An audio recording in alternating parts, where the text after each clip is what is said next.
But all of it happens, of course, live. That's why it's so much fun. You can't beat it. So I'm going to try and keep it short and say that I'm so happy to be back here myself. I've missed this, the buzz that I'm feeling now, the excitement I'm feeling now, having you join us here in the Lowveld, and being able to take you on this journey with us. And the next step of this journey is something that I'll talk to you about later, because I've got a frog in my throat, I think. So yes, I'm very excited to be here, and I want to say thank you everyone for joining us, and thank you for joining us for the next while of this journey unraveling. This is a test. We're just seeing if everything works, but if it's working, it might as well be live. So it's all live, but you are joining us literally for the test phase over the next few hours and days and many years, hopefully. Behind the camera is a new friend we've made recently, Brian. He's familiar for many of you, and he's going to be on the camera today. Brian, very nice meeting you. Look forward to all the fun together. Indeed. And back at the control center, lots of people. I'm not going to introduce everyone now, but Pieter, Graham Wallington, Will Fox behind the directing and making sure that they keep Murphy at bay. All the new crew, and HT, who you'll meet later on, who's becoming a very good friend very quickly. He'll be joining us in this journey as well.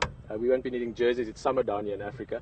And he'll be in the other driver's seat with the other vehicle, but we'll talk more about that later on, and you'll get to meet him as well. For now, I'm going to get in the car, and I'm driving the Jigger, for those of you, again, that know this history. A lovely vehicle. For those of you that are new, it's a little Land Rover. It's the most fun car you can drive in the bush, and the name means to be zigzagging through the bush. So we're going to do some of that, and see what we can find.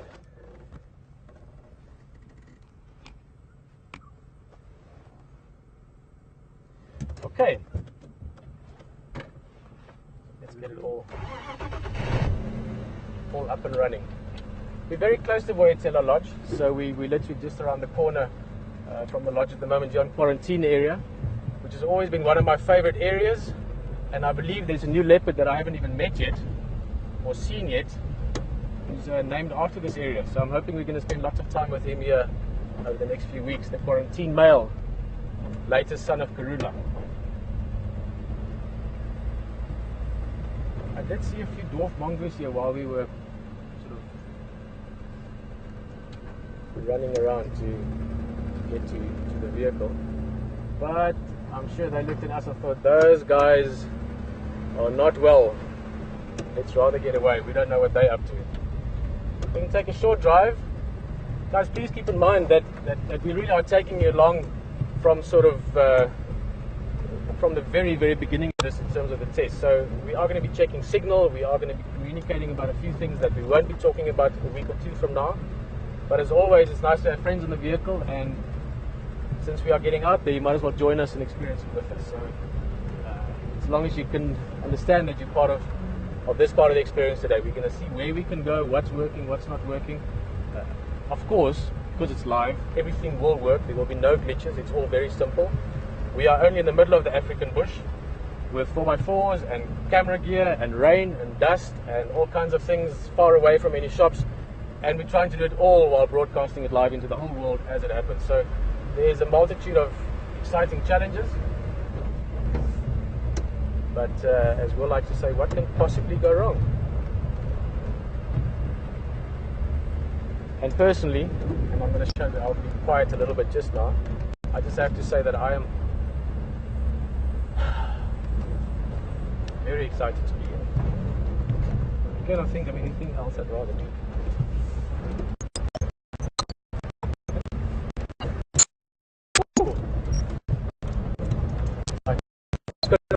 We're going to take a little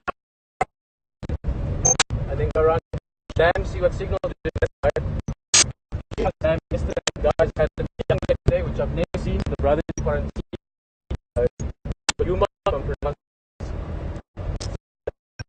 For that, and then as it goes on, exciting bit of wildlife we will see today, but I'm not going to say anything about HT for now.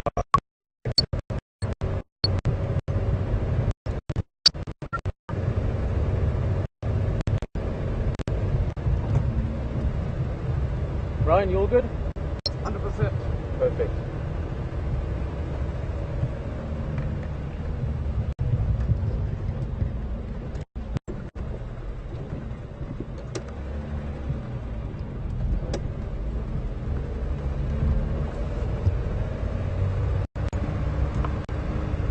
not only are we live out here, which we're all sharing the as it happens, but of course, if you're on Game Drive together, you should be able to ask a few questions if you like at WildEarthTV.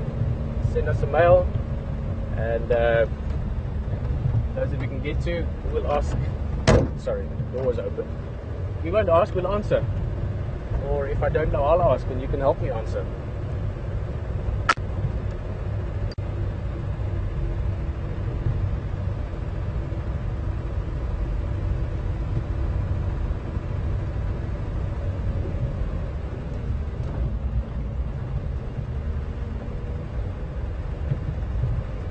Let me just correct that. Sorry, I'm still trying to find out where my feet and my hands and my ears are relative to what's going on. The email address is questions@wildearth.tv. So if you send a question there to questions@wildearth.tv, or even a comment that might be interesting, something to discuss, feel free to do so.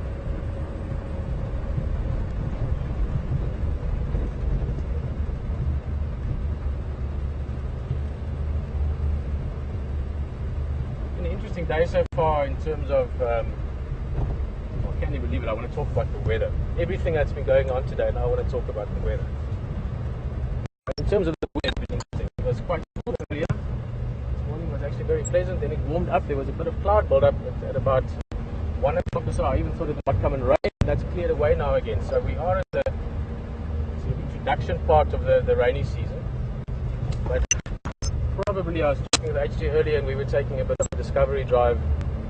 Probably one of the nicest time in the bush the next month, 2 months here. It's not that lush part of summer yet, so it's not that thick yet. You can see even up here, Zoe's Road is quite a lush area. Normally, you know, midsummer you'd be lucky if you could see 40, 50 yards into it. But now you can probably see a good 60, 80, 90 yards quite comfortably, even low down. So the grass is not tall yet. So things like leopard and your sort of middle-sized animals you can spot quite well, but it's not that sort of harsh dryness of winter anymore. You've got a lot of flushing coming through. You can see all the trees here nice and green. Grass is coming through as well. So it's a very pretty and a very exciting time in the bush. And then of course also late spring, which means now you've got all the new life happening. So there's baby animals coming, insects, you can hear the bugs. Birds are getting active. This morning I woke up, it was so beautiful to hear the low-felt birds. Sorry guys, I'm a bit emotional though. So it's a very special time in the bush, and we're going to have a lovely time here the next weeks and months. That I can promise. I can't promise what we're going to see, but I can promise that we're going to have an exciting, beautiful time here.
Nothing too curious there. I just had a funny noise in the front, and a stick just got in there by the brake shoes somewhere in the car, so I just reversed it from the house.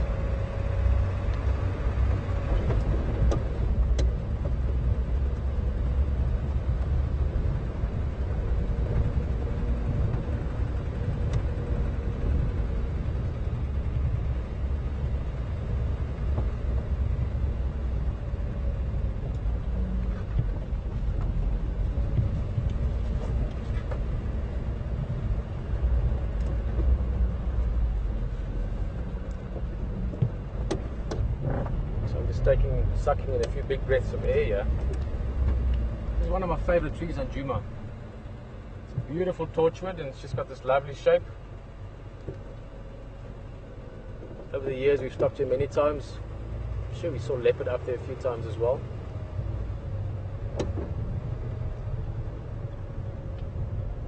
Maybe tomorrow. Speaking of leopard, Lisa was just asking, how's it, Lisa? Very nice to have in the vehicle.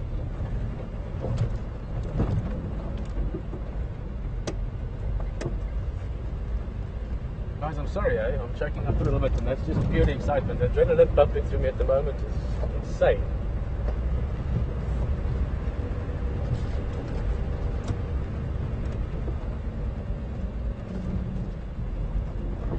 Lisa's questions about Karula. Now, for those of you that maybe is on the vehicle the first time, I promise you I won't be sort of an emotional 4x4 track the rest of this time. But I was wondering what the first question would be, and very aptly, it's about Karula, who's probably the most famous character in this whole area. And she's the mother leopard of various litters of cubs. Her daughters are still in the area, Tandy and Shadow. And we're sort of ambling away along to go possibly find one of her sons, Kayuma. And the other son is also in the area, Quarantine. I'm sure we'll get to know them over the next while. As far as Karula goes, Lisa, I have not seen her yet, and I would be absolutely, probably be a little bit like when my son was born a month ago when I see her. Just because there's all this history floating through me at the moment. But we're going to look for her. Part of the plan.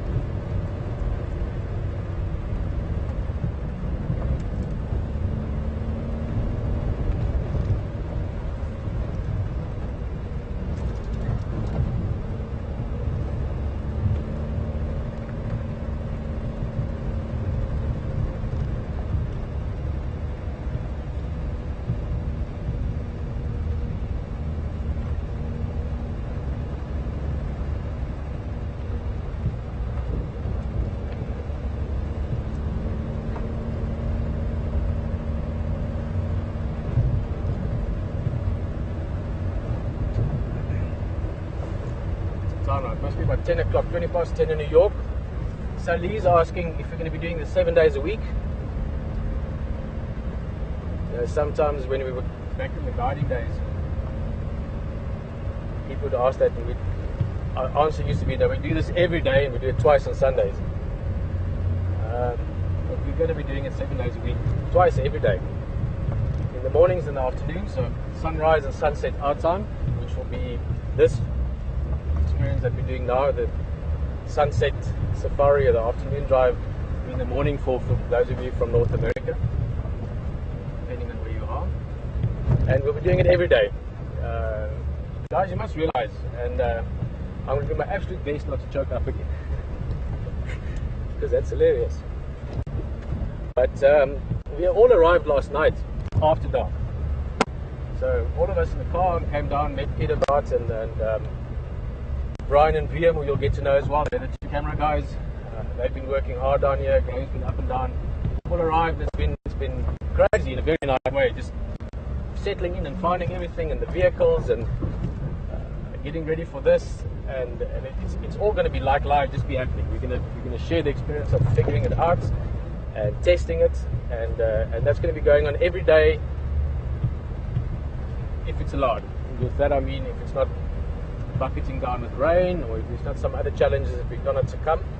But also I can promise you that there are very few challenges that cannot be succumbed by this team that's down here. That's why we're doing this. That's why I can be on the vehicle with us. I must just get over this little funny voice thing when I get all emotional. So Sally, yes, we'll be doing this every day. Twice a day if it works out.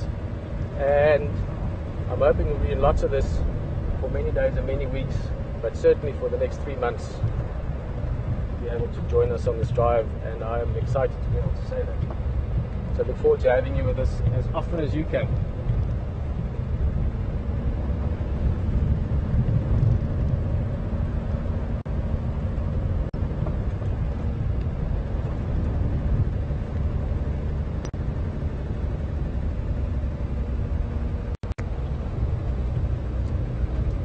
How's it, Matt? Matt's joining us from Washington. Well, Matt, you must realize firstly, I experienced you as being here, because you're right here, right now. I'm originally from Washington, DC, not Washington State. Washington State is still very early at the moment. What we can see today, well, everything. We can potentially see everything at any time, but what we're looking for, it's a bit like Pinky and the Brain, you know, every day we're trying to take over the world. When I'm out here, I'm looking for leopards all the time. That for me is the ultimate thing to see here. Leopards are absolutely magical. And this is the best area in the world for finding leopards. So we're going to be looking for leopard every day, but of course also lion, elephant. There was some elephant close to camp earlier, so there's a very good chance we might see elephants in the course of this afternoon. Buffalo, all the big five. I'm sure many of all of you know what the big five are, but lion, leopard, elephant, buffalo, rhino, perhaps, and then the little things, like this little guy. Look at him.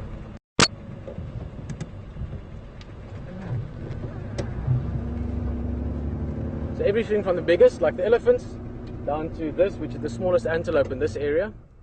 This is a steenbok. You get a few species of antelope elsewhere in Africa that's even smaller than that, but this is a little guy. And this is a very happy steenbok, because if you can look around him, you should be able to make out two colors very clearly. There's a lot of sort of sooty black color, which is where the grass burned not so long ago, and then this lovely sweet new leaves or new shoots that's coming out, and for a steenbok that's just the best food.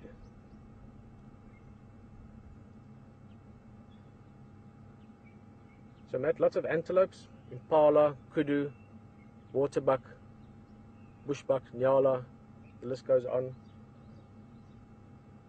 And then there's the secrets of things that we might see once in many months only. Civet or a genet, or porcupines, pangolin if we're lucky.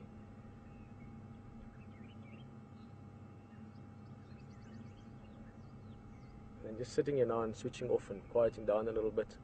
It's lovely to hear all the birds. So we're going to be looking at some of the colorful birds that we can see out here. We're going to, if we're lucky enough, see some of them close enough that we can hear them calling.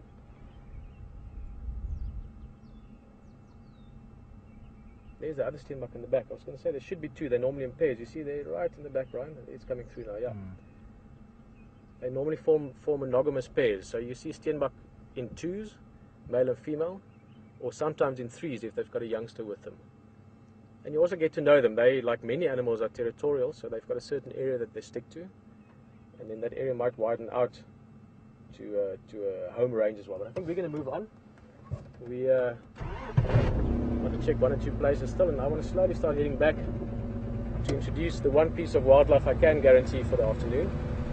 Probably about 15-20 minutes or so we're going to be doing that stuff. But I want to take a quick squiz down at the waterhole. That I just got some information earlier from Texan. Texan is one of the guides that works at Juma here at Boycella Lodge. He suggested that maybe I'll go have a look there to see what might be around there. And after that we can be heading slowly back towards another part of this drive experience.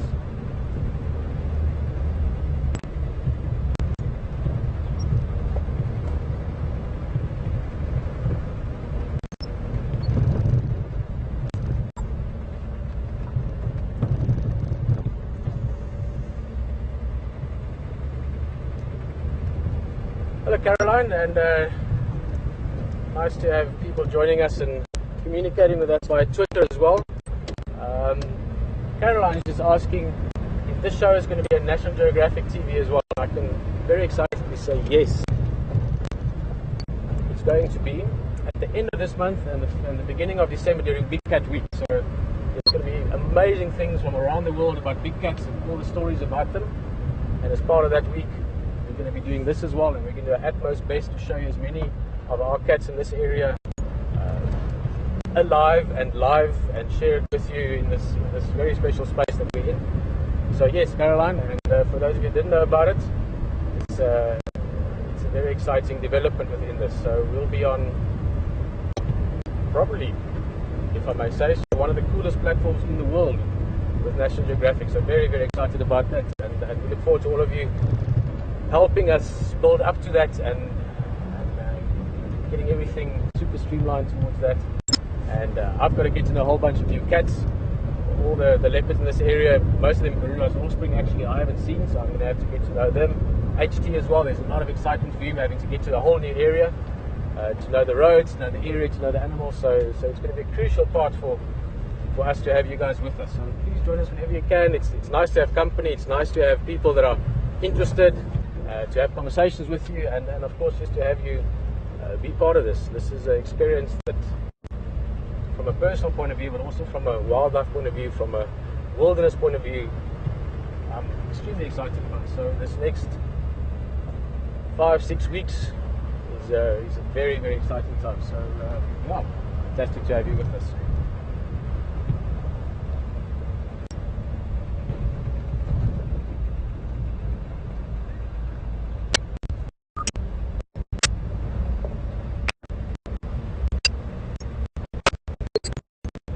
And as I said, Karen joined us via Twitter. And I'm not quite a dinosaur, although for those of you that have known me for a while, you've noticed I'm getting grayer. I've been married now for 5 years and I've got kids, and I'm happier than ever. So I'm not quite a dinosaur, but Twitter and all those things, I'm still sometimes wrapping my mind around. So if you want to tweet us, it is hashtag Safari Live. Hashtag Safari Live. That's the alternative way to get in touch with us, as well as on the website questions@WildEarthTV.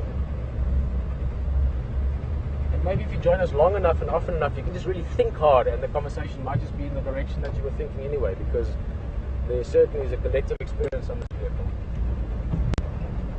We're making our way down to Treehouse Dam, and one of my many favorite spots on Djuma. We need to keep our eyes very wide open and carefully, looking around as always. Once today, but there was a Yuma, the brother to quarantine, and young male leopards at that age, 2 years old or so, they often stick around certain areas, often around waterholes. We saw that with safaris, the other subsequent ones. So you must look around carefully. I would say there's a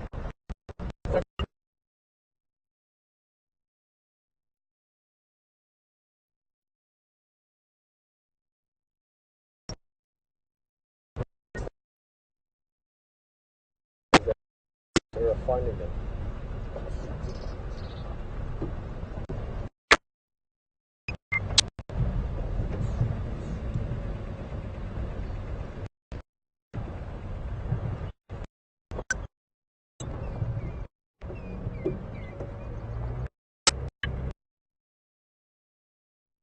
Let's just show you the view here. This is Tree right there, a tiny little island. Right there in the water. Just there.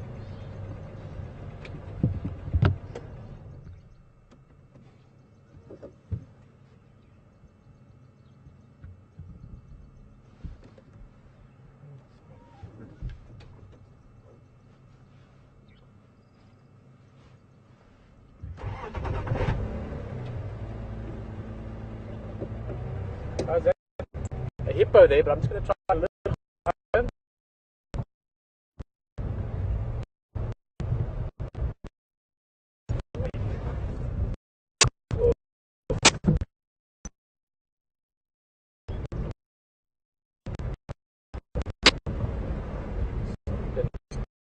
Good spot up here.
like a boy.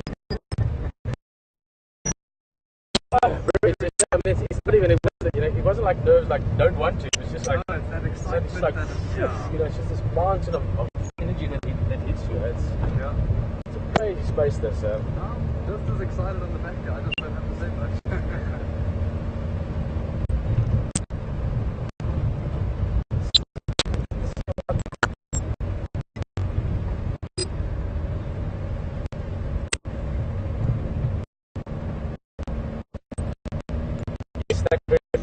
Thanks, Bill. Back live in the vehicle again. Guys, please remind yourself, or be reminded, as we said in the beginning, this day and the next few days, we're going to be really testing what we can do. Now, we could have obviously done this quietly and see what we can do and then come and have you join us in the vehicle. But that's just not the way of Wild Earth. Our whole idea is to join, or to have people join us in this experience. So we decided, oh well, we're just going to test it live, why not? Just because we can. Same reason, coincidentally, why elephants walk down the road. So if we do disappear a little bit, if we do break up a little bit, if there's a few this and that, and I'm going to sometimes still get confused with which cable goes where and which hand is, which foot should I take out of my mouth and so on. Please just enjoy it with us. This really is part of the exploration experience of what we're building up towards over the next few weeks and years. So hang in there if it gets a bit bumpy. That's what you have to do anyway. We're in the bush, driving a very, very funky 4x4 and having a lot of fun and looking for wildlife. Now these guys up front we're going to see many more of over the next many days and weeks. They are impala.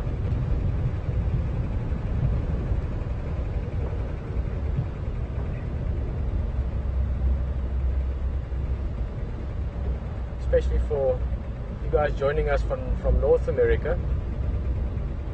The impala, the chef impala, was named after these animals, and I used to know the history better. Maybe someone wants to look up on it, but one of the designers or the owners of chef at the time came to Africa and loved impala, just thought they were the most beautiful thing, and they named the car after him. And they actually flew over, for some reason I want to say 6 or 16, I think 6 impala to the States when the car was released. This is some long time ago history now, so it would be interesting if someone could maybe give me some more details on that. But these are impala. In Afrikaans we call them rooibokke, or red antelope. You can see why. They've got this beautiful sort of red color, two-tone red color. They're darker at the top, lighter towards the bottom, and then the white belly.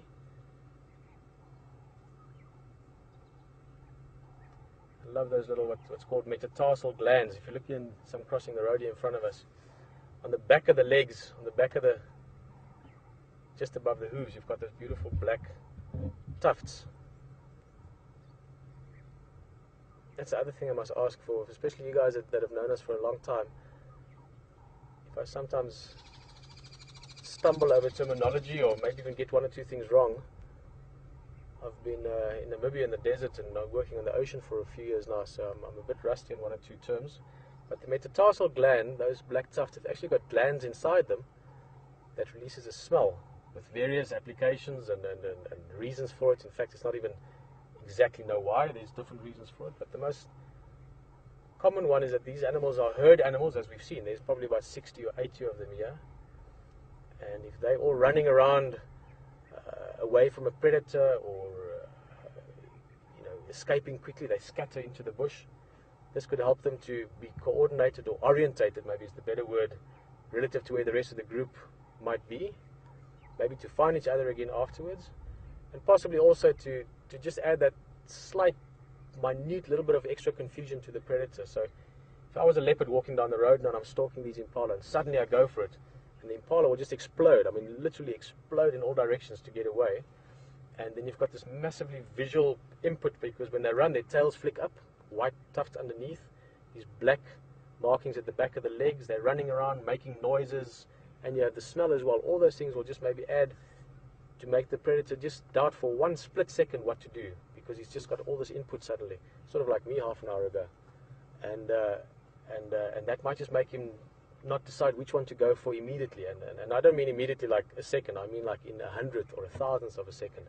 But that's all they need. A thousandth of a second is enough to make the difference between escaping or not for these antelopes. So you've got these amazing evolutions in them that sometimes we understand and sometimes not. Look at that one, it's busy grooming. That's a young male, he was born last year.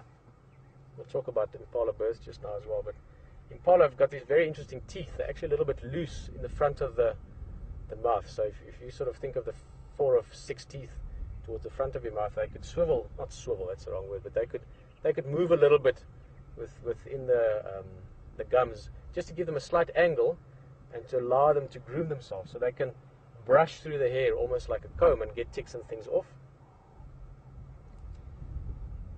These guys are doing a little bit of very lazy sparring. I mean, sparring is an exaggeration for what they're doing, but they are just getting ready and practicing for about 4 years from now when they mature.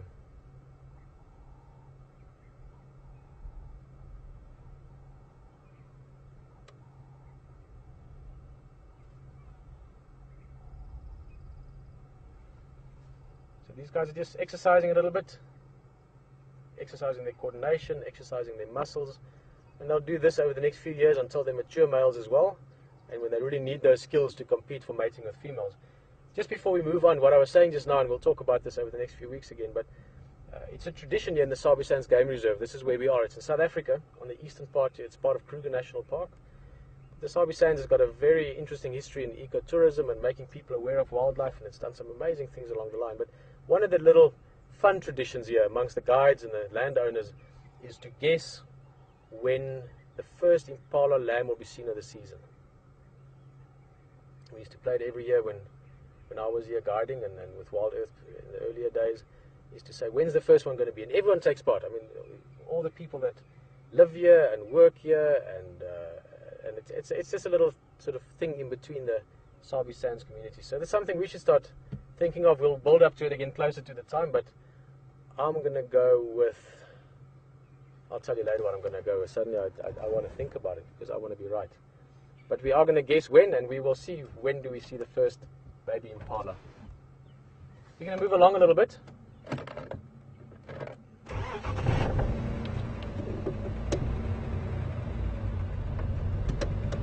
Ah, that was nice.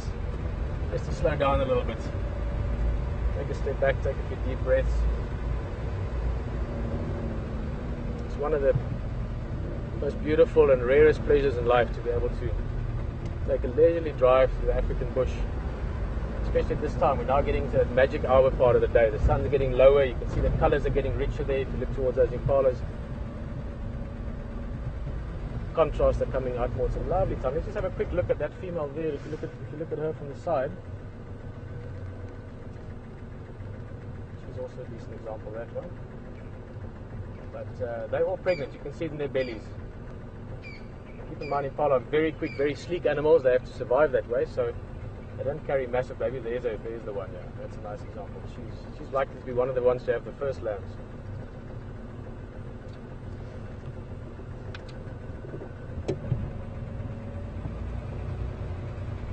And impala lambs or impala babies are born what they call precocial, if I remember correctly.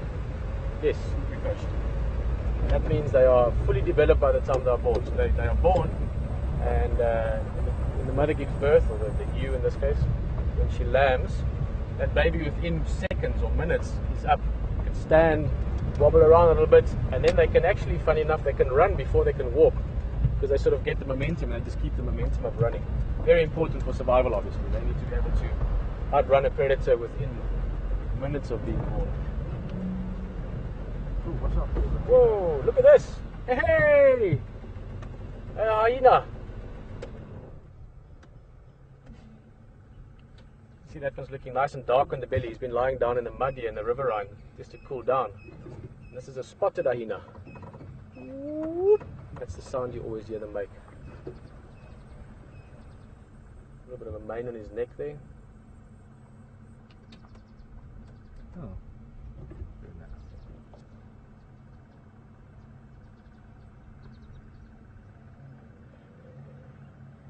It's nature. It all happens as it happens.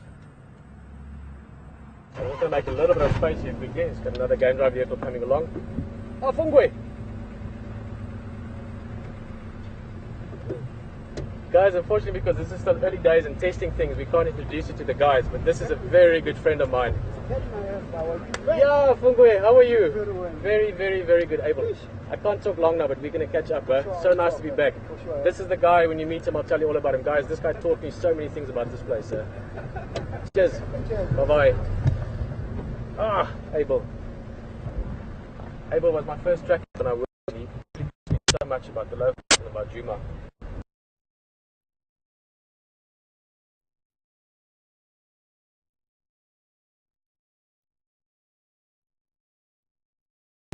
I was one of them. I might be walking down towards the dam house. We can have a look that side and then take it from there, see what happens next.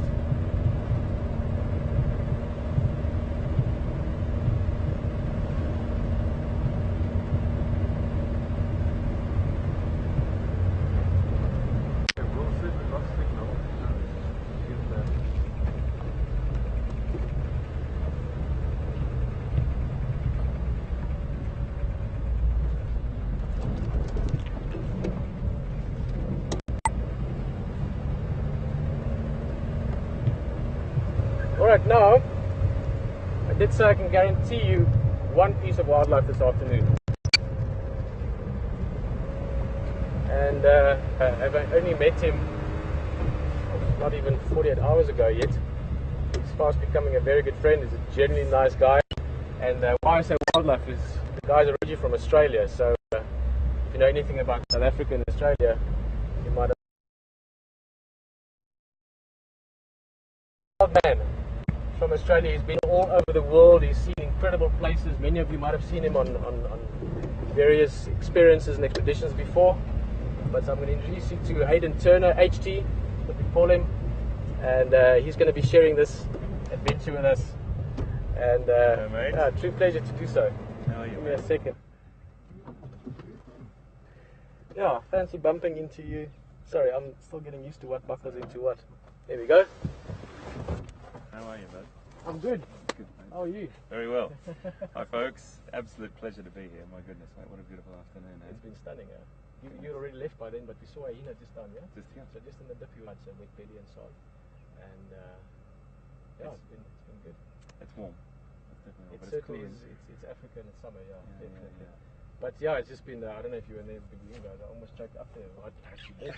So yeah, it's a lot of excitement, and Very true. and I'm not going to talk too much because that's going to let you head off. But actually, I mentioned a little bit driving up here now. It's for me personally a big pleasure to be working with you. Oh, mate, absolutely reciprocal, mate. We're going to have such a great time, guys, and I can't tell you how. I'm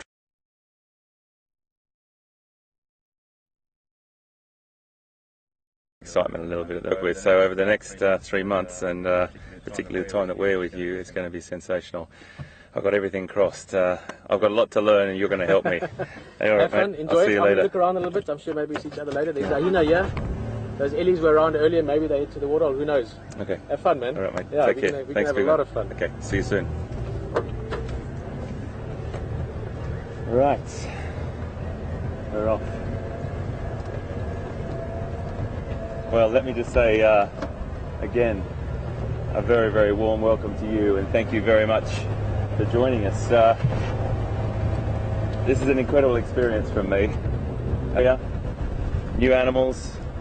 I really need a hand with some of the leopards, that's for sure, because I've probably got some old viewers with us that have been here with Wild Earth for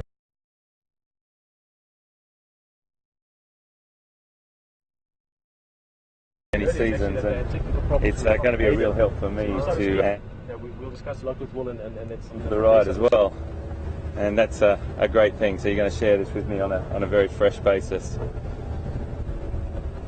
It's a beautiful place, absolutely beautiful place. Every time I come down to this part of the world, it just seems to be more memories, more beautiful for me, and the vegetation, the smells, the temperature, and of course the wildlife.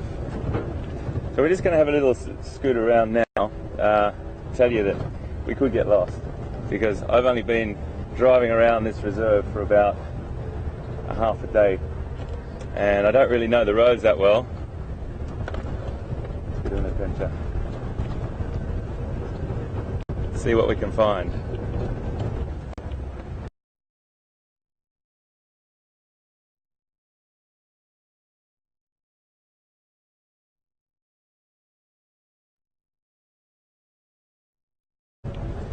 temperature's definitely dropping. I should introduce you to my my partner in crime at the back there, Liam. He's going to be operating the camera for me and be my second pair of eyes, which is really, really important out here. And he's up a little bit higher than me as well, so it's really important. And our relationship will build over this period of time. We really want to try and bring as many sightings as we possibly can for you. I think the wonderful thing about being in Africa is that you don't know what's around that next corner. We don't. We might have just been down there 15 minutes ago and have done a full circle, but you just don't know what could be there around that next corner. So there's been a few hiccups this afternoon. We had a power outage, so we lost you guys for a little bit, and that's always one of those things in a live broadcast you can't predict, and you understanding all that stuff.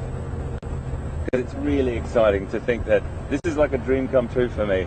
This is like having everyone that I've ever wanted to come on a game drive with us. It's a beautiful feeling.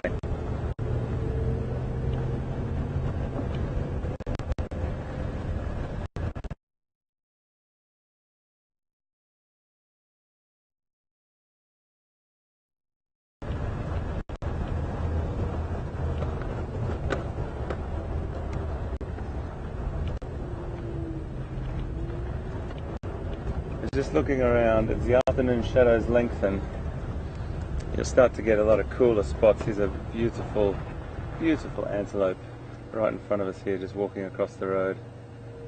Let's see if we can just move up a little bit. It's a nyala, female nyala. Gorgeous little antelope. You can see her. There she is through there. It's a little bit backlit. Let me just see if I can go. Oh, there's another. Down behind you here, I'm so sorry, Liam. There's a whole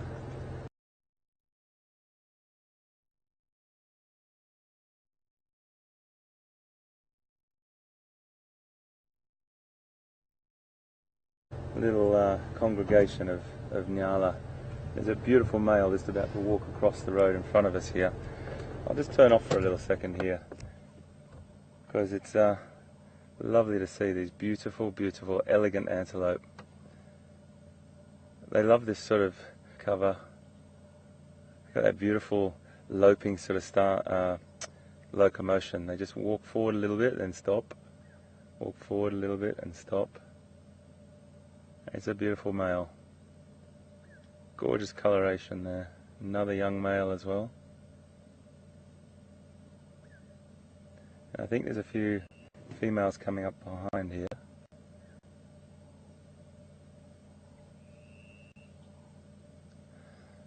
I love antelope. I really do. I love antelope. I love my cats as well, but antelope, your system, and these particular antelope are definitely one of my favourites.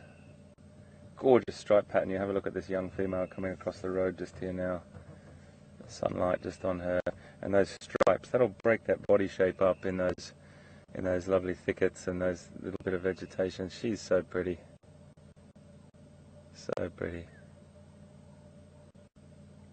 Area is the wildlife is so beautifully conditioned or habituated to the vehicles. I've been to lots of places in Africa where those nyala would have just gone pew. But this is the wonderful thing about where we are, and that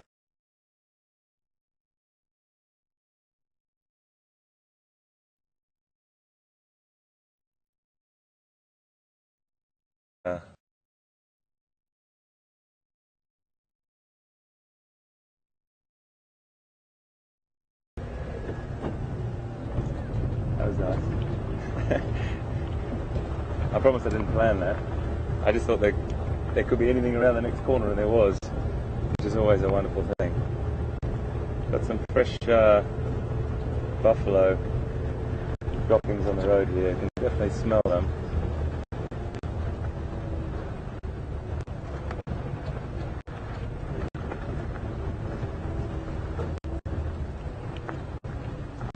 Pete and I were talking this morning just about our favourite times of the day, and I'm torn between two lovers, I really am. I love the morning, but I love the afternoon just as much. And it's this gorgeous light that we get as the afternoon shadows lengthen, as I said, and that magical sunshine with that golden colour.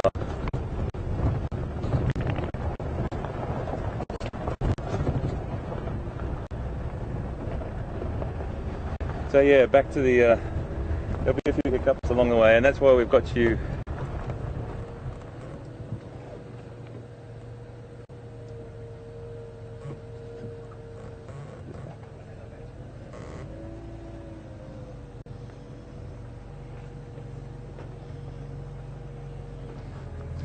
just going to angle you around a little bit. I just don't want to burst onto these guys.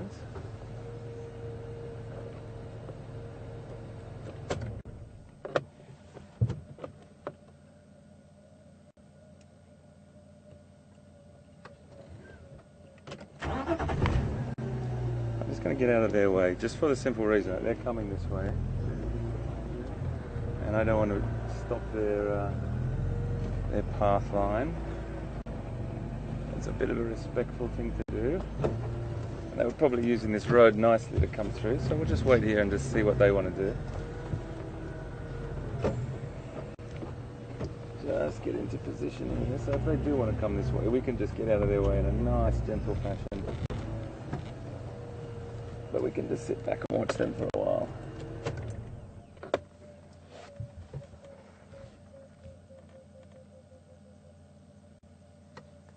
Beautiful, absolutely beautiful. A breeding herd, just sitting in the afternoon shadows, having a little browse. Lots of youngsters. There's a youngster just over behind the bush there, it's a bit hard to see.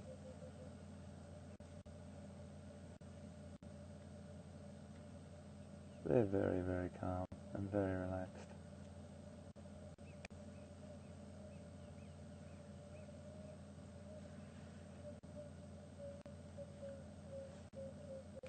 We have a great connection with elephants, us humans. We've got a lot in common.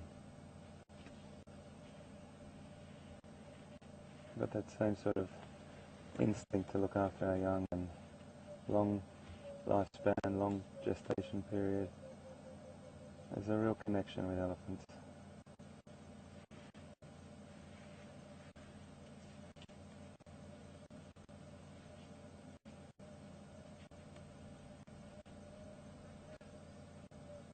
They're just relaxed, so relaxed. And much of the communication that's probably going on, we might not even be able to acknowledge without you. Beautiful. That light's nice.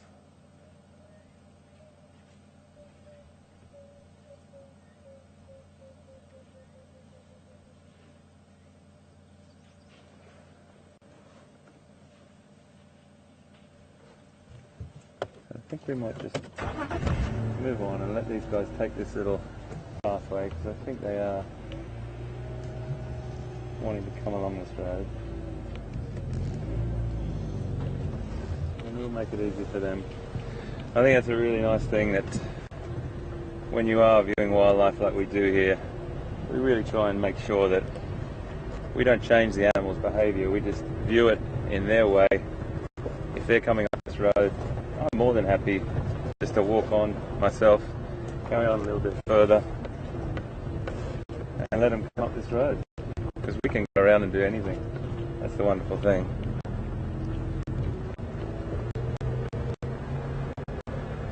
Elephants have got a lovely attitude in the sense that they like to walk on nice easy stuff as much as they possibly can as well. So when there's a road, the choice of a road, or that those sticks and so on, they choose the road.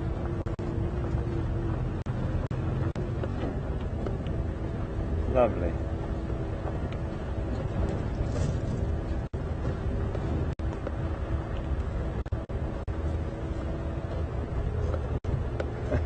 This place is just teeming with wildlife. Just start off. Nyala, elephant.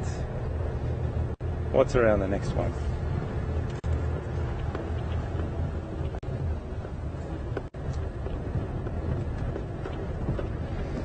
So a little bit of my backstory, just to share with you. I've been very fortunate to work with National Geographic before, but this is my first time with Wild Earth.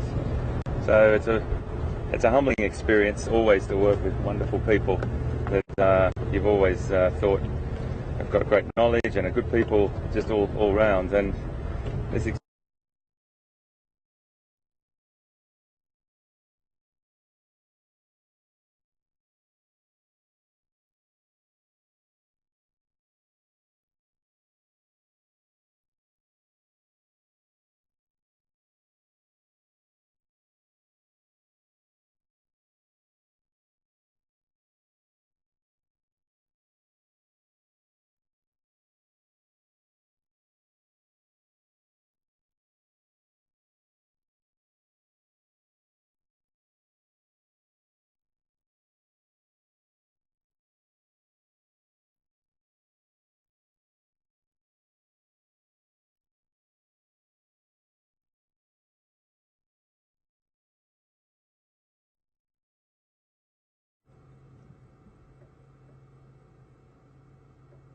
I can hear some people going, "Oh, isn't that too sweet?"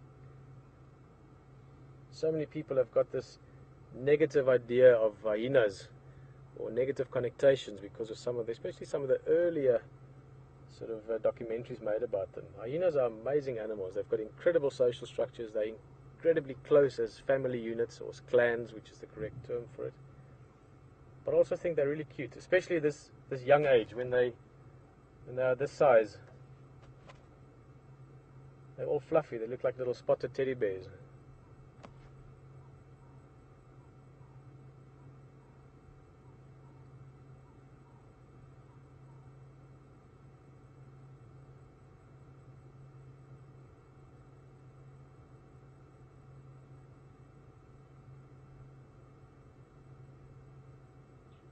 And this is quite close to where we saw that other hyena briefly earlier that was having a mud bath. And I actually thought it's the same one, but this is a different hyena. This one has not been. If you look at the belly of the adult, you can see it's nice and clean. There's no mud or wet water there. So this is the female, almost 99.999% certainly the alpha female. On very rare occasions, hyenas will have two litters from two different females in the clan, but typically only the alpha female breeds. And they're looking really healthy and happy. And that goes for the adult and the mum. You know what, this is not a bad opportunity to see, because we will be over the next days and weeks doing some tracking, sometimes to find animals and to follow them, especially the leopard. We like to track them. It's a lot of excitement, especially even more when you track them and find them. But what I'm actually talking about is the footprints. Mostly we will see the tracks. It's not often you can actually see the feet or the actual pads of the feet. If you look at the feet on this girl, or this lady, the hyena, you can only see her back feet at the moment, but you can see the shape of it perfectly.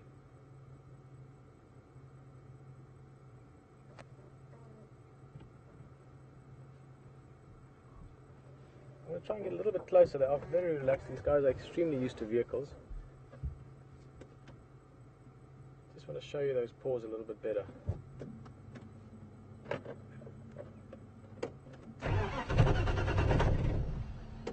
on, Jiga.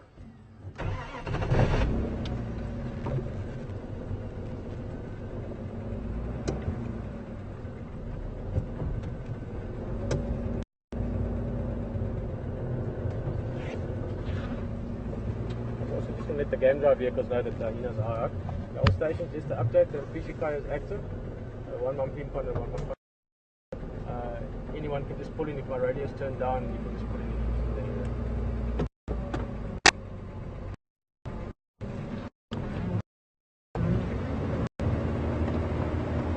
I'll be sharp for you. You can just come straight.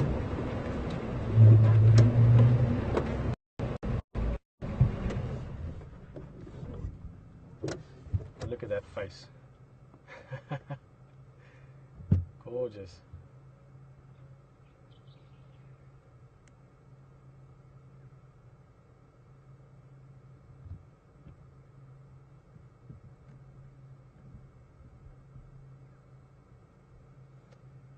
Actually, I'm just running through my memory files here. If any one of you can give me a bit more info, it'll be fun. But I'm trying to remember, I know that hyenas suckle for an extremely long time, much longer than most other large predators, if you want to compare them to leopard or to lion. And they've got extremely rich milk, very, very high quality milk for the youngsters. So I guess I've got a little question. If someone can help me, just remind me how long the typical suckling period is for these youngsters. For some reason I remember there was quite a long time. I want to say 16 months or 18 months or something, but I'm not sure. So would appreciate a bit of help from one of you. But this is lazy days, a lazy, happy afternoon. If you look carefully at those paws, we'll point it again when we look at tracks in the sand, but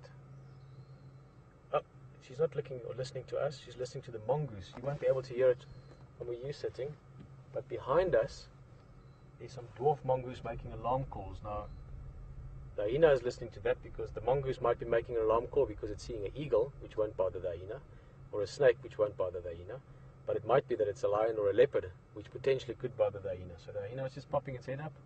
The mongoose have stopped calling, so obviously it's not too serious, and they relaxed again.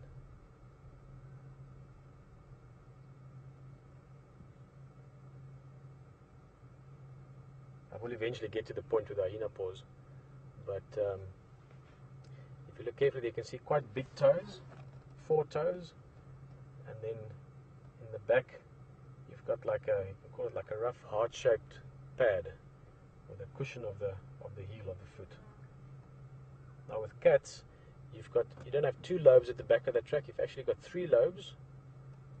We'll show it to you very nicely in the sand at some stage. And also with cats, lion, leopard, and so forth, the toes are much larger. Not much larger, sorry, wrong way around. The pad is much larger relative to the toes, because cats, of course, unlike hyenas or wild dogs, cats rely heavily on stealth. They need to be able to really stalk quietly and get very close to their prey. Things like hyenas and wild dogs, they rely more on endurance and speed and running down their prey. And I'm sure a few of you thought now, but hyenas don't hunt. Make no mistake.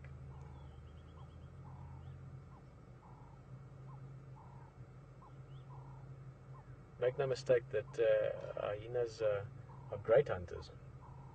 There's been case studies in Botswana where hyenas have hunted more percentage-wise than some of the lion prides in the area, and the lion prides scavenged more than the hyenas did off the hyenas. So hyenas are really good hunters.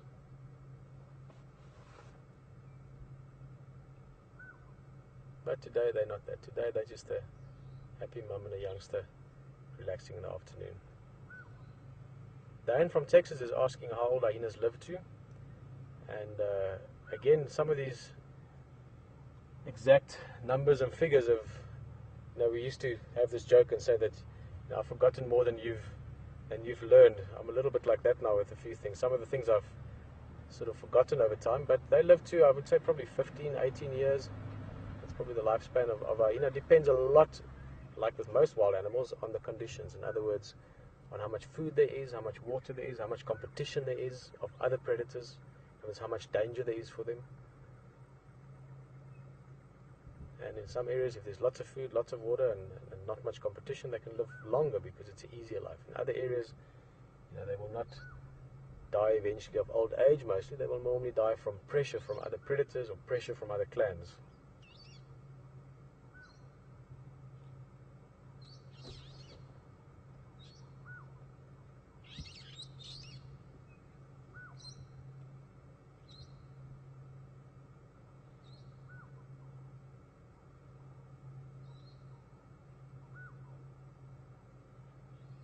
There's the den,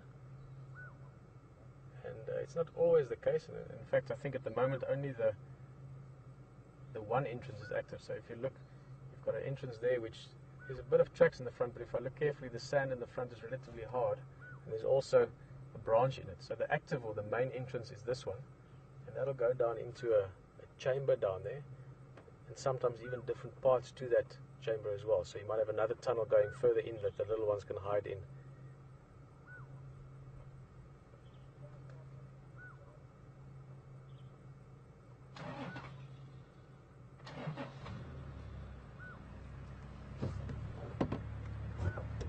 But I'm just going to make a little bit of space here for the other vehicle. Just see who that is, so I don't know all the... Oh no, I think they can see nicely there as well.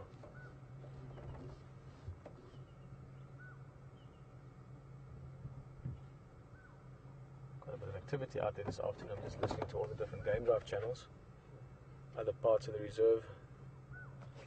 Just going to talk to this other vehicle quickly.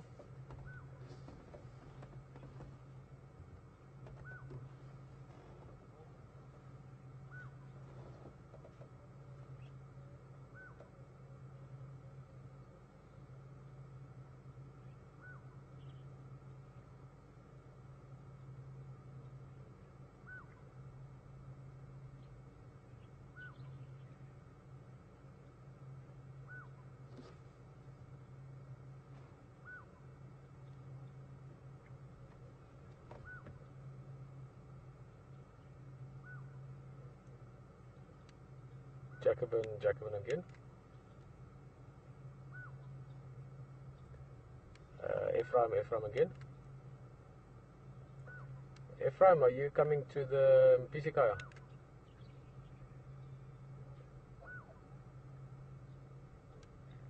Andrew. Oh, Elvis, yeah, no, I think Elvis is driving for Jacobin. Yeah, shovel for now, easier. The Tingala Tikwini?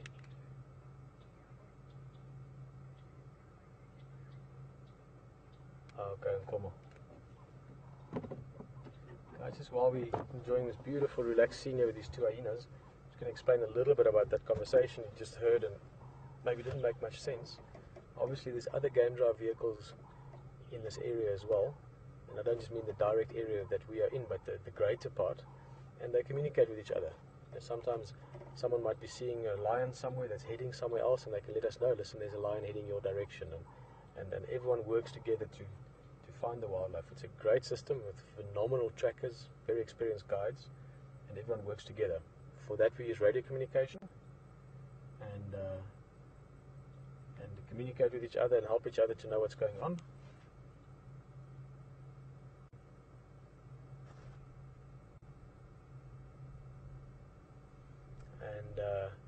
And in this process, sorry, I was just something coming through there on the other radio. So we communicate with each other, but we use a little bit of, it's not code, we're just using Shangaan or Tonga, which is the local language. So if we're talking, sometimes we might be saying Ngala or Ingwe or things like that. We use the Shangaan words for especially the big exciting animals, and that's mainly for the guides who have other people on their vehicles and they don't want to get them too excited prematurely, because they might, if they were saying, oh, these lions here, the other people might think, oh, these lions, there might not be somewhere that they can get to, or it might be lions that they're talking about from yesterday. So that's the reason for it. But thus it's a bit different because we can share this experience with you over a longer period of time, so we'll explain it to you that you understand how it works. But in the end, I hope and I believe that you trust me that if it's anything we can get to in any way or form, we will get there and we will see it.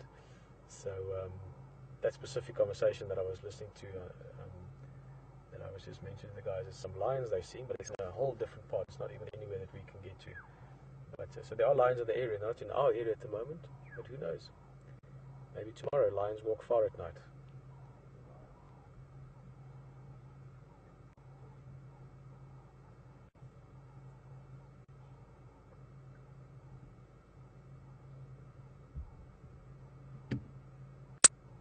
Someone just asked me a question. I couldn't quite hear what it was. If you can just ask again, we can talk about that a little bit. We're going to sit here. It's a nice, relaxed afternoon, so we're not going to go anywhere for now. We're just going to enjoy the time and the space and answer a few questions if you have it.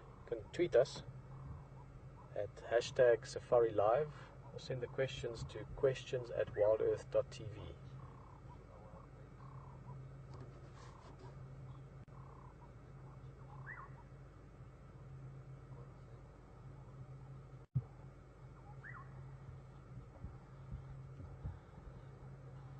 Well, that's a good question. Robin from Ohio. Hello, Robin. I'm sure you're enjoying this. That's a lovely just scene. Look at the beautiful tree and the termite mound. Robin is just asking where the rest of the clan are. Robin, your guess at the moment is as good as mine. I don't even know this clan well yet. I only found out earlier while on the drive that they're here. We all just arrived last night, so I'm still in the next day or two going to catch up with all the guides and get all the local info from them, you know, what's where and dens and things like that. So over the course of the next few days we'll get to know this clan well. But they could be off foraging already, walking around. That one we saw earlier coming out of the water where it was cooling down, probably part of this clan, but would have left the den earlier when it was hot, go down to the water, lie in the mud a little bit to cool down, and then was heading off to go look for food. They will also bring food back to the den sometimes for the youngsters to eat. And this one is just loving it. Look at that youngster, belly up.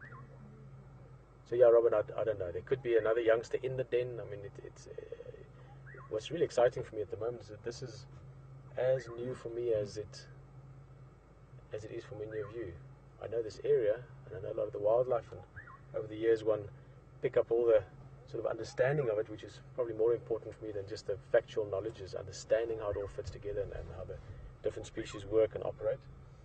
But over the course of the next days and weeks, I'm going to be rediscovering this area in my own right as well. I'm going to see animals I haven't seen. I'm going to see leopards I haven't seen. I'm going to get to recognize them with your help, figuring out how to recognize them and get to know their personalities and their different sort of ways they have. But these guys, just look at that. I can promise you that we are going to get to know these guys.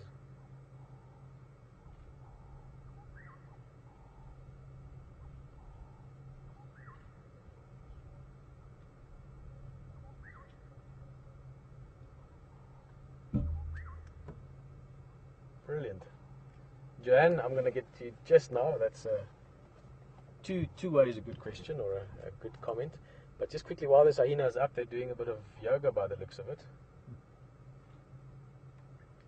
There's two things that's very obvious with this hyena at the moment. One is that it's a very cute little teddy bear-like thing with that fuzzy hair, especially with this backlight or late afternoon light that's backlighting them. You get that beautiful glowing fringe on the hair. The other one has just changed now, but you could see something very clearly visible between the legs, and that's very interesting with hyena, is that you can't tell male and female by what we saw there, which was a penis. Is with hyenas, they've got what's called a pseudopenis, so it looks like it, but it isn't the case so, because the females also have it, and that can be very confusing. In fact, it confused early explorers to the point where they thought they were just the weirdest animals ever. But that's a very important role within their social hierarchy, and we'll get to touch on that again later on, talk more about it, because as I was saying earlier, these hyenas we will get to know very well. I can't promise you that we're going to see leopard every day, but I can promise you that we're going to see these hyenas often over the next while. This is still a young cub, it's not very old yet, and it's beautiful though. Look at that coat. It's a very, very lovely individual. But they're going to be here for the next at least month or two, still probably 3 months.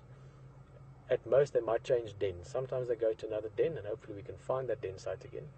But this den has not been used much. I'm just looking at the tracks and the dung scatterings and so on. This den has not been used for very, very long, so it won't have lots of parasites and things like that yet. So I would venture to say that for the next month or 2 months we're going to see these hyenas often, and we're going to really get to know them, and maybe even down to the point of recognizing individuals. So for those of you that spend a lot of time with us, you can start looking for a few spots that are in specific place. This one has got a beautiful dark markings.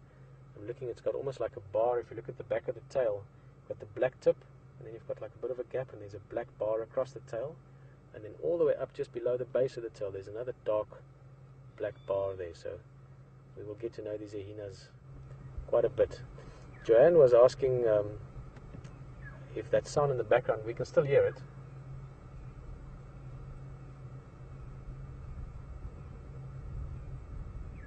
They just called. Sounds like that. And yes, that is a black-headed oriole. Very well heard. And as I said, that's an exciting question or comment for me, because obviously you've heard these birds before to recognize the call. But it also has given me a very good idea that you guys can actually hear that. So it shows that you're listening. Or at least to the wildlife. I know that I can be a little bit of a droning on sometimes. So I won't mind if you don't always listen to what I've got to say. If you're more intrigued by what's going on around us, I'm happy with that.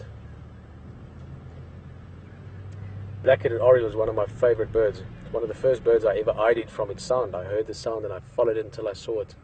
And it's a lovely bird. Black-headed oriole is a bright sort of sunshine yellow bird with a black head, as you might guess, and a red beak. Beautiful, beautiful bird with a lovely call.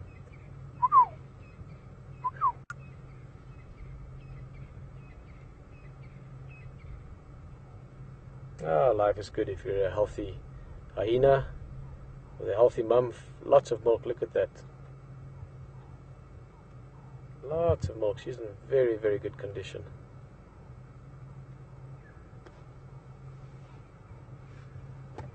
Now I'm sure a few of you that's enjoying this with us maybe were a little bit apprehensive when we drove in and saw the hyenas, because a lot of people, as I said, have got a slight misconception on hyenas.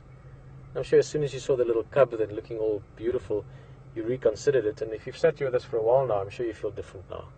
If this is maybe the first time you're seeing hyenas behaving, just doing what they do on a lazy afternoon, I'm sure you will agree that they are lovely animals. Look at how close they are to each other. They're very, very socially connected within the clan. Very interesting hierarchies. We'll get into a lot of that detail over the course of the next while. But for instance, hyenas has got very strict social orders, or hierarchies is the correct term for it. In this case, we're looking at the alpha female, almost certainly, because she's in great shape and she's got the cubs. But then your next ranking female and so on. But what's interesting is your lowest ranking female will still be higher ranked than your highest ranking male. So with hyenas, the males, they fit in right at the back of the line. But still within the group and within the clan, especially amongst the females and the cubs, there's a very, very close and a very, very, I almost want to say, sensitive aspect to the group. They take a long time caring for their young. They put a lot of effort and a lot of care into it, and they're lovely animals. They really are. I'm going to get my camera out. I'm so excited about everything going on. But I've got a camera here.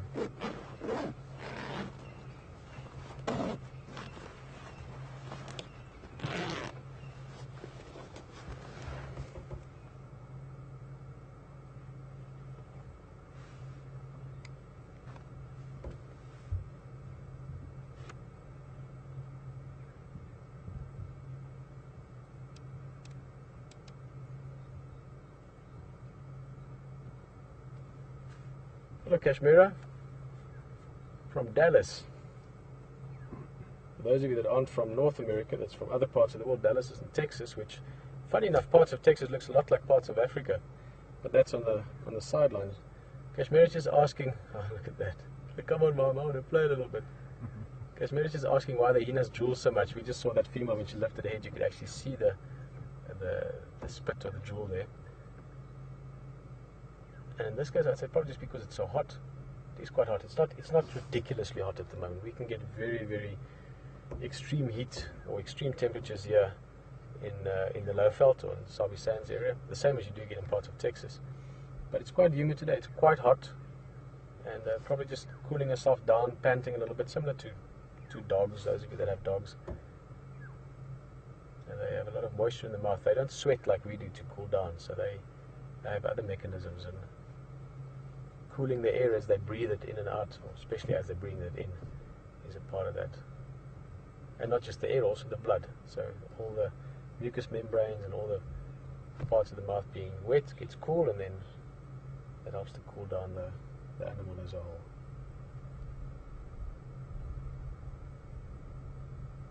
Another way to stay cool, or shall I rather say not to get hotter, is to do as little as possible, which is what they're doing at the moment. We got a little bit around here.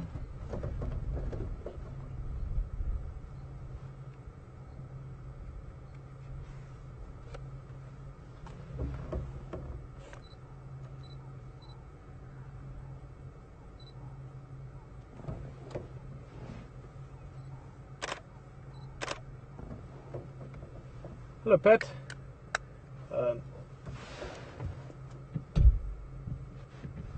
Pat's just asking where we're going to be for the next while. With we mean, well, we, Wild Earth. I'm just going to go a little bit closer. The nice thing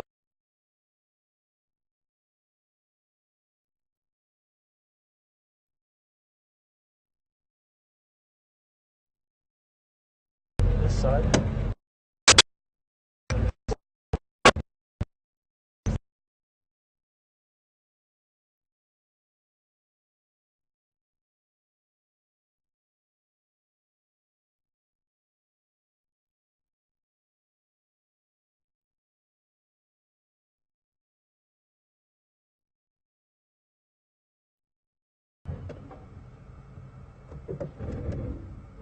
Oh, lovely. Okay, so just we were breaking up a little bit there. If you missed the explanation, we are busy rehearsing if you want. It's just very relative because we're doing it all together. But part of what we're testing is just what we can do in terms of the actual getting all of this to you as it happens.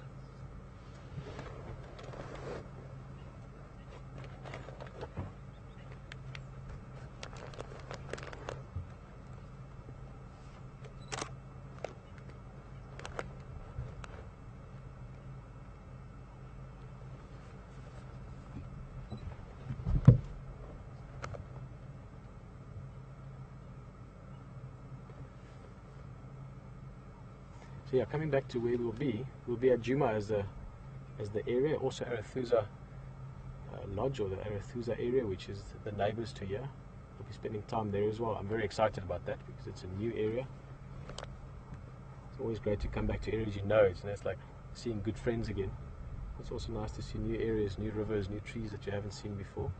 So Juma and Arathusa will be the area we're driving around in, and we're actually staying camp-wise, which is more specifically what the question was, in Manyeleti, which is just about half an hour or so's drive from here. But there'll be lots of that. You'll get to know more about all of us and the crew and HG that you met earlier and all the different things of what's going on as we go along. But most importantly, you're going to be seeing beautiful, beautiful wildlife as it happens. Look at that. I just like this little guy. This is my favorite little hyena ever. It's a really beautiful one. Look at that coat. It's a very special coat. Really dark. It looks almost like a clouded leopard part of it. Where are they going? There's a bit of excitement.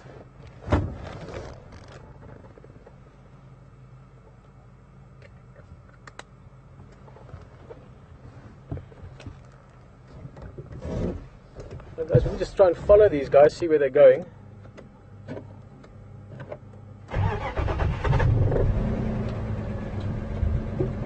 While we're trying to get around close to them.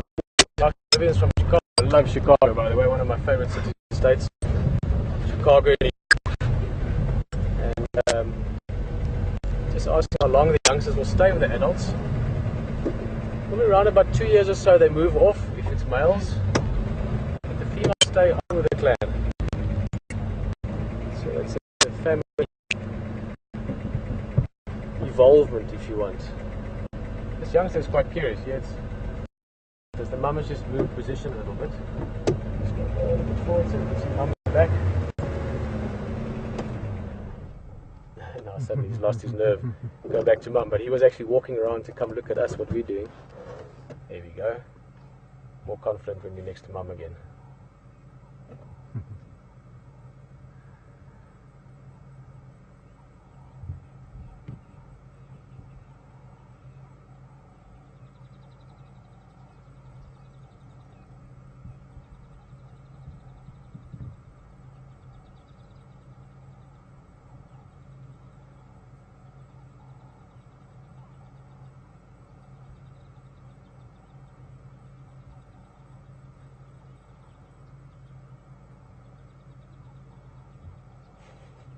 What happened? He's got a thorn in his foot.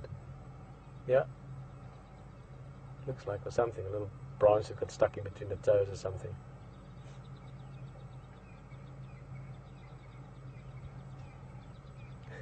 Oh, there he goes. Excuse me. Well, he saw something. See, the mother is also looking up now. If you look, she's looking sort of here towards our left somewhere. And it is another hyena heading this way. Now, the youngster obviously heard the noise and then saw something approaching and decided to rather make a dash for the den. But it's part of the clan. It's not an aggressive hyena.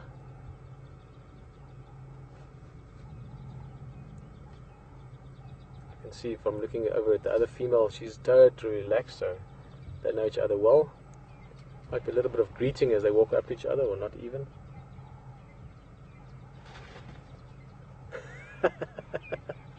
Here's the baby coming back as well. What's going on here? Wow! That's interesting. I'm guessing that that's maybe a male, and the mother is giving it a bit of dominant behavior, but look at that. The cub is going straight up to it, so there's no threat. They're not concerned about the other hyena attacking them, otherwise the mum wouldn't let the cub go in front. That's interesting. But there's definite dominance assertion here, so yeah, it's almost certainly a male, the other one. Remember I mentioned earlier, or maybe if you've just joined us here on the game drive, that with the hyenas, males are always lower ranked than any of the females. So the highest ranking male in a group or in an area will still be lower ranked than the lowest ranking female. So that dominance has got to be asserted every now and again, or reminding the other one of it. But this was just interaction rather than actual aggression.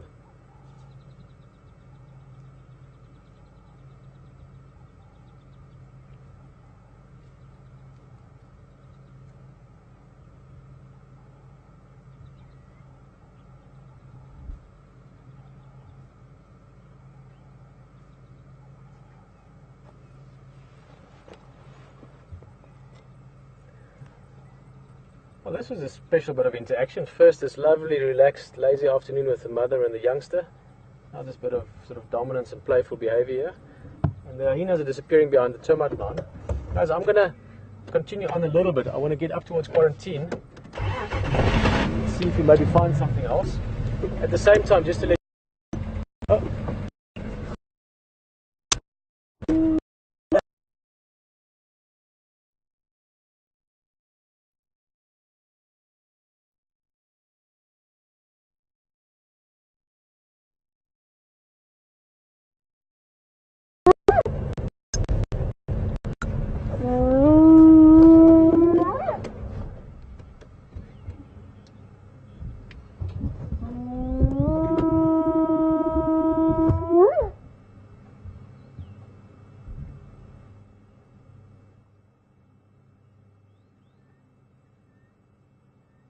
a bit of break up there in the signal, but I really hope you could have heard that. That was a lovely call.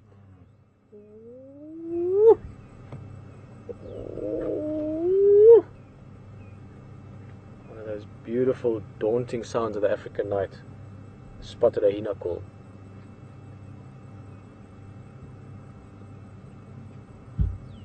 Let's have a last look at this youngster as well. It just came around as this male was calling. A little hyena cub came out again. Just there on the edge of the, there we go, just through the leaves here.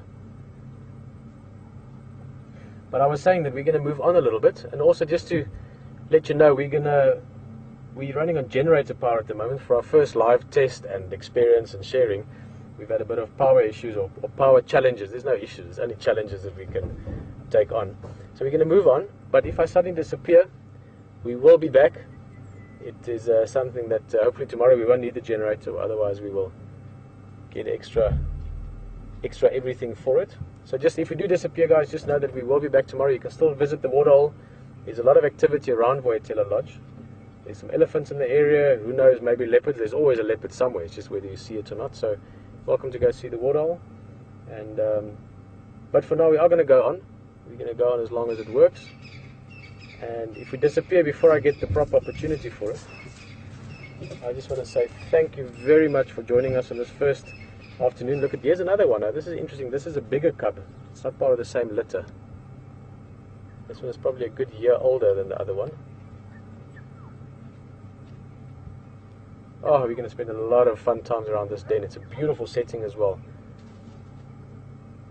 Nice knobthorn acacia tree and termite mound.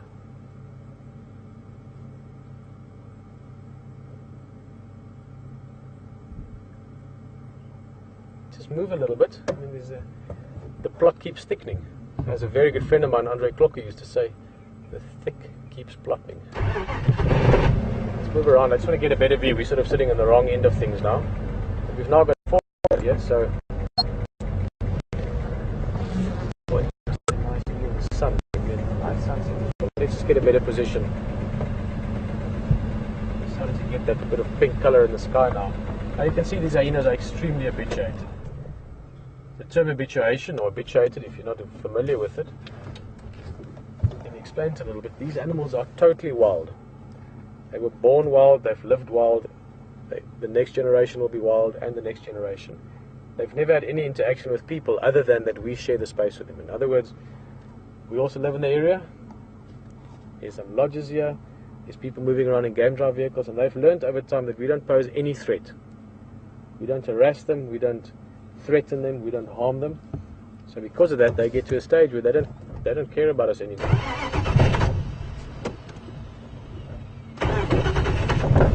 Occasionally they care about us in the sense that they're curious about us. They come and have a look. They're smart animals, they're curious animals. So habituated animals are brilliant to observe, because look at that, you can get beautiful views like this.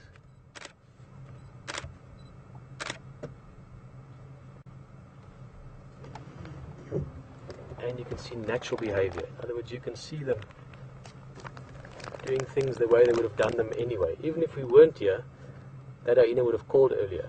That female would have intimidated that male when he came closer.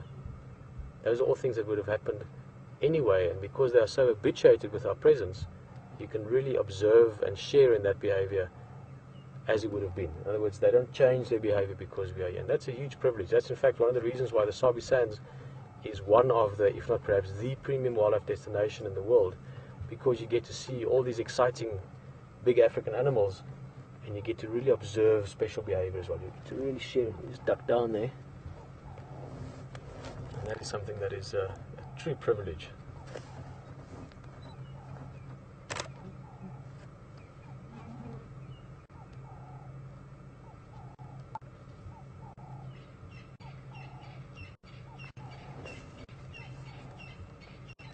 Now they're marking, that's also really cool to see. See that little stick they're walking over? They've got this gland, anal gland just below the backside, and they leave a secretion there. It looks a little bit like, difficult to say what it looks like. With brown hyenas, we always say it looks like toothpaste. With brown hyenas, they leave a white and a brown, these little pasty, little droplets almost. With these guys, it's more just a smearing, I guess is the best way to describe it. That they smear or rub over that branch. You can see they bend it over between the legs and walk over it, and they leave that as a scent mark, a very strong scent mark. This guy's getting curious. Look at him, the youngster in front of us, Brian. Oh no, but now he's got a tick or something that's itching. He was going to walk. He was busy walking up to the car. He was like, "Hey man, look here again, Brian. Look at the youngster." Oh, he's disappeared. Oh no, we can still see him. He's slowly walking up to us. Now again, we've sat here now for, I've lost count of time, but we've sat here for a while. So they've gotten very used to us now. And they've realized that we're looking at them, and now he's getting a bit braver and he's coming to look at us. He's also walked around so that he's downwind, so he can get a good whiff at us. But now, okay guys, I can see the whole bigger picture here. What happened is the youngster was here with us, and then the bigger one, that one, was moving away. And the youngster suddenly lost his nerve, because suddenly big brother or big sister wasn't close by. So he was like, wait, yeah, I'm a bit far out on the limb at the moment by myself. Okay, they're moving on a little bit. And I think, while we've got power, let's do the same. And the sun is dipped behind the clouds now, so that nice pink color is gone, but there's still a nice bit of daylight left. And while the power is there, let's see what we can find. But what an afternoon, eh? Wow. Awesome afternoon. It's been lots going on. Hyenas. And yeah, it's really fantastic. And again, I'm just worried that we said I hate being out to say goodbye. But it's been such a fun afternoon. It's so lovely to be back here. It's one of my favorite places in the whole world. And do this. This is my favorite thing to do in the world. So it's fantastic to have you guys with us. And we're doing it again tomorrow morning, and tomorrow afternoon, and the next day, and the next day. So lots of surprises, and lots of excitement, and lots of, oh, there's the sun. Look at that. Lots of beautiful moments and beautiful views to enjoy and to look forward to.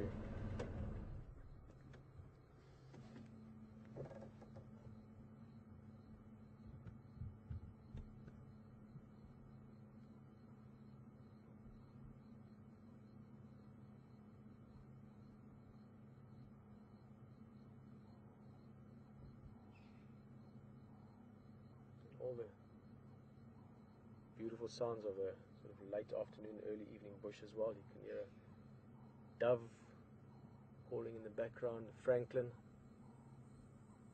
There's a cicada, if you can hear that.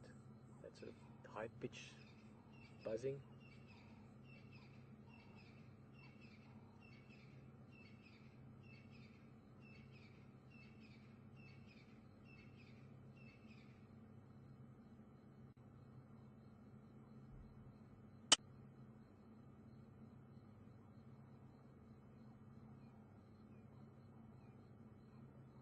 Always a magical time in the bush. If you're more technical, it's called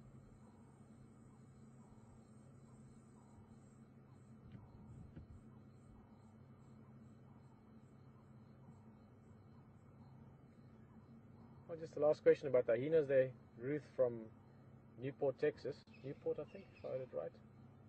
Is just asking what happens with hyenas when they meet wild dogs. Well, it depends on in which scenario and what's happening, but generally speaking, hyenas will dominate wild dogs quite easily. Even if the numbers of the wild dogs or in the wild dog's favor, hyenas are just much bigger, much stronger, and they can damage a wild dog quite easily. So hyenas will, for instance, if there's a kill, if there's food around, hyenas will take that from wild dogs almost without fail. Maybe if there's a lot of wild dogs in one hyena, it might be slightly different, but even then, a hyena can normally quite easily dominate wild dogs.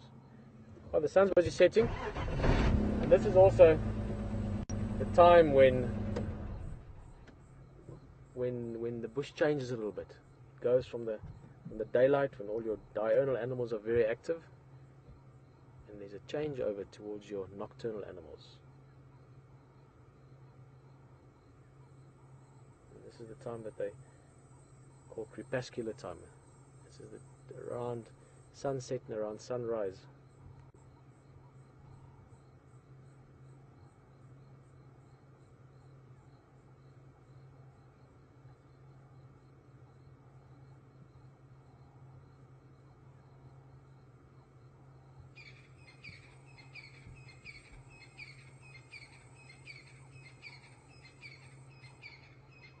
I'm going to move on slowly.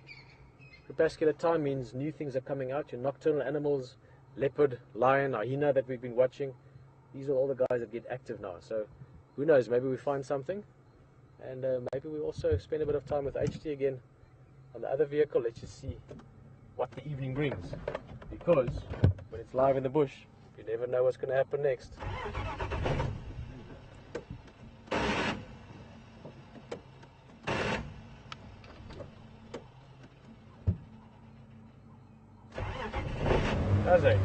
Sorry, the jigger just has a little, sorry jigger, now I should let you have your say as well. Again, those of you that have maybe joined us just now for the first time, I might seem like a silly person talking to a car, but I've got a lot of history with this vehicle.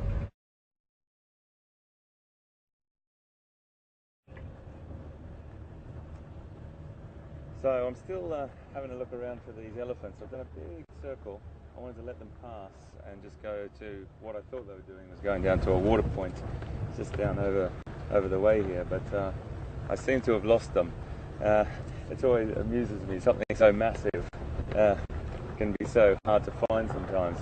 In this vegetation, if they're feeding, you can normally hear them, but if they're just standing there, they're often very, very hard to hear or see for that matter. So we're just going to toddle along down through here and see what we can find and see how we go, really. We had an email from Lisa, and Lisa was asking a little bit about my background. I sort of touched on it earlier, but I was a zookeeper, Lisa, before I came to Africa, and when I grew up, it was one of my childhood dreams just to come to Africa. That's all I wanted to do, and I watched all the documentaries that we all watched on television, and had all the wildlife heroes. And then I got a job at the zoo, at a zoo in Sydney, Australia, Taronga Zoo it was called, and I got a job working with African mammals, which was my dream. That's all I ever wanted to do. And I came back and forth from Africa which was very, very lucky, a fortunate situation to work with black rhinoceros and chimpanzees in certain countries, Uganda and Zimbabwe, just to name a few. And I resigned from the zoo because I really wanted to just work with wildlife in Africa. So anyway, a few weeks before I resigned, I took a couple of VIPs for a behind-the-scenes tour at the zoo, and it just so happened to be a couple of National Geographic executives, and they offered me my first break. So that's sort of where it all started for me, and everything else that's happened with Africa has just been a complete dream come true for me. I know it sounds cliched, but it really is a dream come true. And when I can be doing this with you, taking you out here on a live safari, I have to admit, it is a pretty exciting feeling that I've got right now. I'm buzzing hugely on many different levels, being in Africa, as always, being on a game drive with you, and this being live broadcast around the world. It's just the most fantastic feeling. This is a magical country, South Africa, absolutely magical. And every time I come back here, it never ceases to amaze me. It's mega diverse. It's got the most incredible diversity, this country. And if you're South African, I'd be a proud person, because you were really lucky to have such an incredibly beautiful country. Keep our eyes out for these little little guys. There was a few little guys there.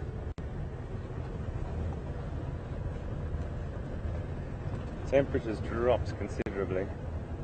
Beautiful time for leopard. These lovely little wallows here. You see these have been frequently used just here by buffalo and other different species, and they will just come down and have a really beautiful cool down and roll some of that beautiful mud on themselves to protect their sensitive skin. No one there at the moment, but frequently used.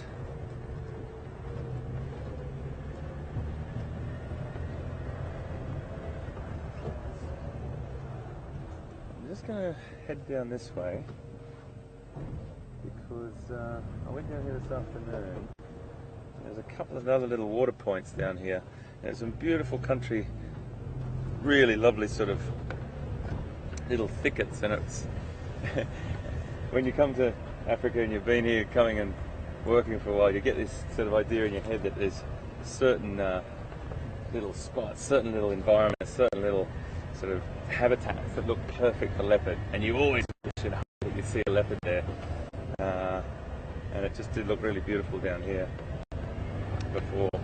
There's another one of those lovely little wallows back there. Let's keep our eyes open here.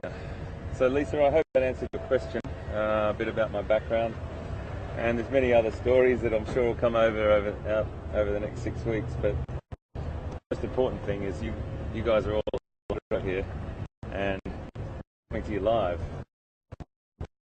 That blows my mind.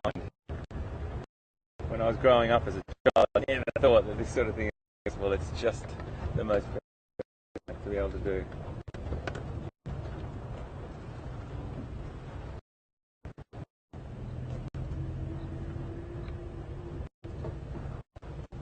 Just keeping my eyes out here.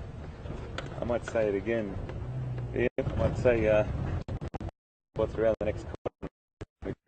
There was a difference.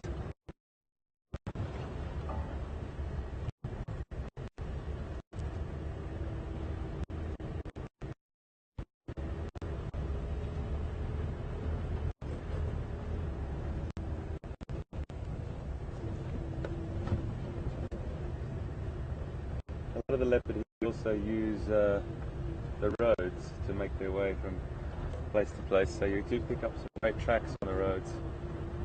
So if you do see me dropping my head out the door like that, it's because I think I might have seen something, but that's what it'll be all about.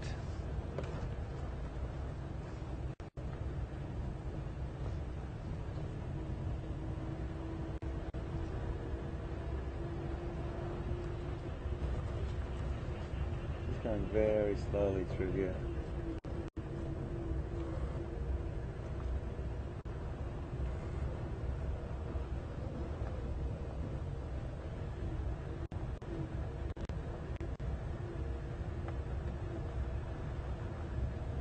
I love it when you can't see around the next corner, and you really do have to just peek your head around to see.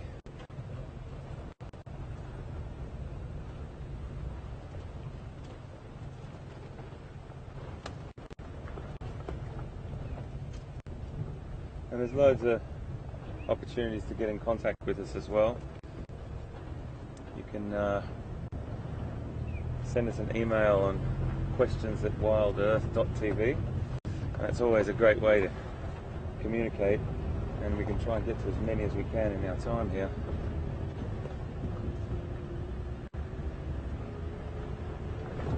And as I said right at the beginning of this drive, you're going to help me with these leopard. If we spot one, people that know these leopard can help me out, and people that don't know, we can find out together.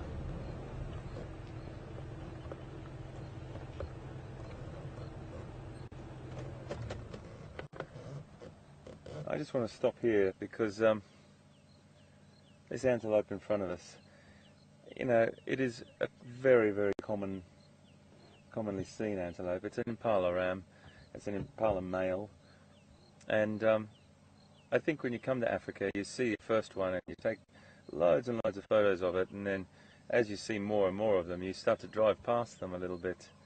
But he's obviously doing what he does there. But the wonderful thing about these guys, these are like perfect antelope. They are just a superb design. They've got an incredible ability to leap 10 feet in the air to get out of harm's way if it presents itself. They're streamlined, they're muscular, they're fantastic, fantastic creatures, built and designed beautifully to survive in this landscape. There's a couple more boys down here. I might just try and roll forward, you can see. But these little guys are in a bachelor group. Very quietly just go up here. And you know, there's a few more just down here. We might not find them as, you know, charismatic as we do find all the big cats and the elephants and rhinos and things, but they are an incredibly important species for the survival of many of those big cats and predators. And I'm also just watching, they keep looking around at this spot just up here. They're definitely not looking at me. They're looking up here. We might just park off here for a little while if that's okay with everyone. They're looking over to my right, and with great time. None of this is planned. This is all live, so this script is unfolding before our very eyes, and that happens on a daily basis.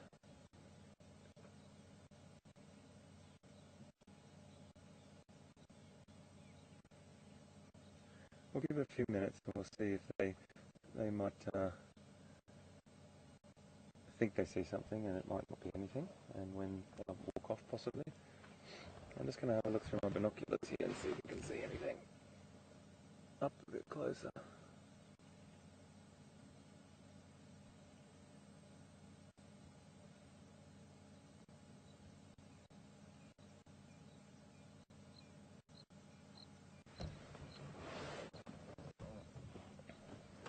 A leopard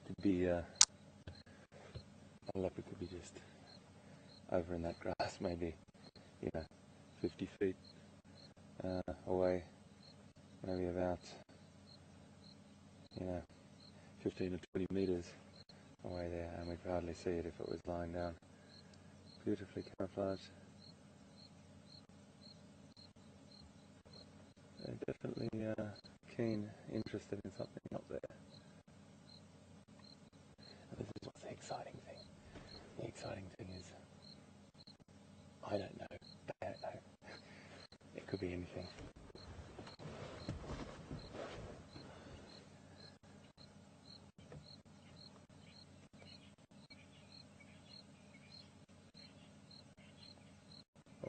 sit and wait. We won't wait for too long.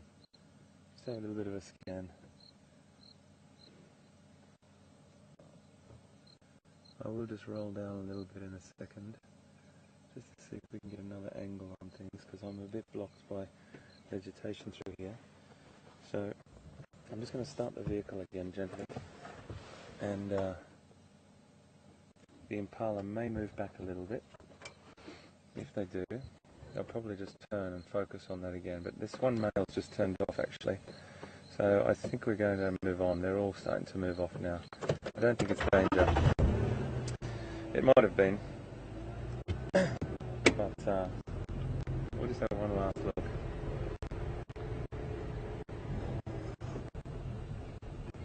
I'm going to roll past them here, just gently, gently.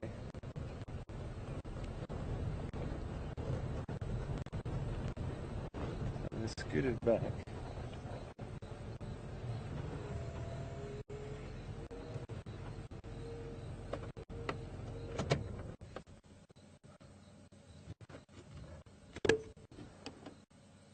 Still looking up that way there. It's a bit hard to see, but there. Let me just re-angle the vehicle a little bit so we get a better view.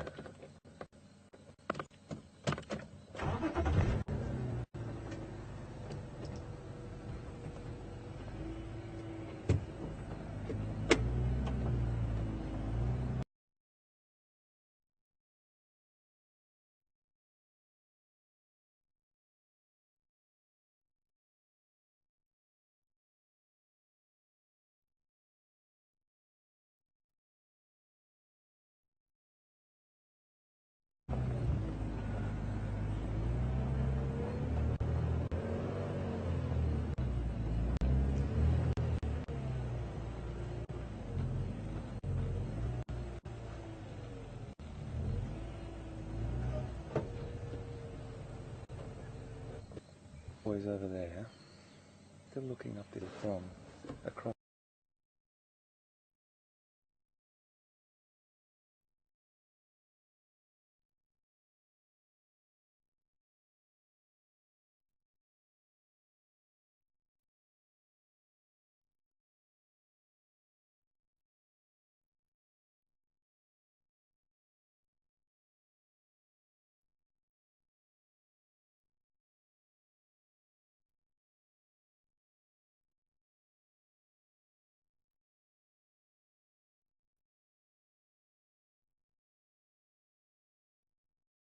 What it is.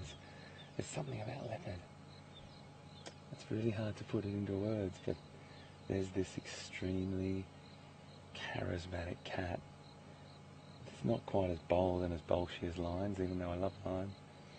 And not a super sprinter like cheetah, which I love cheetah as well. They're like the James Bond of cats.